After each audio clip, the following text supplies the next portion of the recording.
ગુજરાતના મિની બાંગ્લાદેશમાં સતત ત્રીજા દિવસે ઓપરેશન ક્લીન યથાવત જોવા મળ્યું। ગેરકાયદે નિર્માણો પર દાદા સરકારની બુલડોઝર સ્ટ્રાઇક યથાવત છે।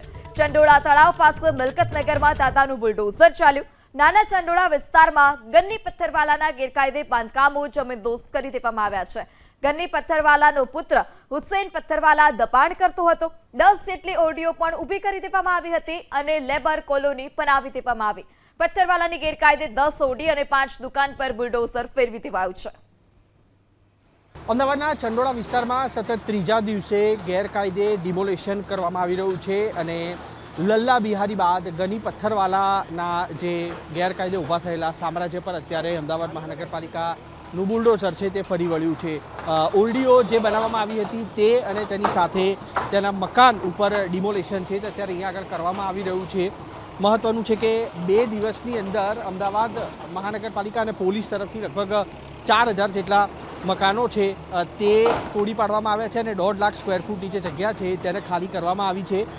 એસીપી પ્રદીપસિંહ જાડેજા પણ અહીંયા આગળ જોડાયા છે અને તેમની સાથે પણ વાત કરવાનો પ્રયાસ કરીશું અને કયા પ્રકારે અત્યારે કામગીરી થઈ રહી છે તે જાણવાનો પ્રયાસ કરીશું। સતત ત્રીજા દિવસે આ કામગીરી યથાવત રાખવામાં આવી છે ત્યારે આ તૈયારીમાં અને આ કામગીરીમાં કેટલા પોલીસ કર્મચારીઓ અત્યારે જોડાયેલા છે તે પૂછી અને ખાસ તો કઈ રીતે આ ડિમોલેશન આજના દિવસે કરવામાં આવશે તે વાત કરવાનો પ્રયાસ કરીશું। પ્રદીપસિંહ જાડેજા જે અહીંયા આગળ જોડાય છે તેમની સાથે। સર, ડિમોલેશન આજે કરવામાં આવી રહ્યું છે, કેટલી ટીમો અને ખાસ તો શું ડિમોલેશન આજે થઈ રહ્યું છે? હાલમાં 2 એસીપી અને 5 જેટલા પીઆઈ અને 300 જેટલા માણસોથી આજે ડિમોલેશન જે એએમસીના સ્ટાફ સાથે હાથ ધરવામાં આવેલું અને ખાસ કરીને ગની પથ્થરવાલા જે મોટું એક્રોચમેન્ટ કરેલું છે ચંડોળા તળાવની પહાડ ઉપર એનું એક્રોચમેન્ટ દૂર કરવામાં આવેલ છે। અચ્છા સર, 2 દિવસમાં લગભગ 4000 જેટલા મકાનો તોડવામાં આવે, કોર્પોરેશન તરફથી સત્તાવાર આંકડો આવેલો છે।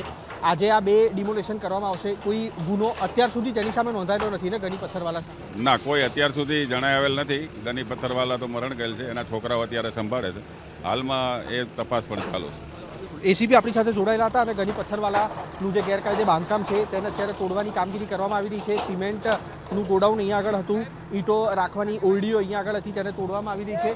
દ્રશ્યો પણ અહીંયા આગળ આપણે બતાવીશું। આ ગની પથ્થરવાલા છે તેનું મકાન અહીંયા આગળ છે અને તે જગ્યા પર પણ પોલીસનો ચાપતો બંદોબસ્ત અહીંયા આગળ રાખવામાં આવેલો છે, જેના કારણે થઈને જે પણ ડિમોલેશનની કામગીરી થાય તે વખતે કોઈ પણ વ્યક્તિ છે તેના તરફથી અનિચ્છનીય ઘટના અથવા કાંકરી ચાળો ન કરવામાં આવે તેના માટે પોલીસનો બંદોબસ્ત છે તે અત્યારે જે જગ્યા પર ડિમોલેશન કરવામાં આવી રહ્યું છે ત્યાં આગળ ખડકી દેવાયો છે। કેમેરામેન અજય પાંડે સાથે કુશાંક સોની, એબીપી અસ્મિતા, અમદાવાદ।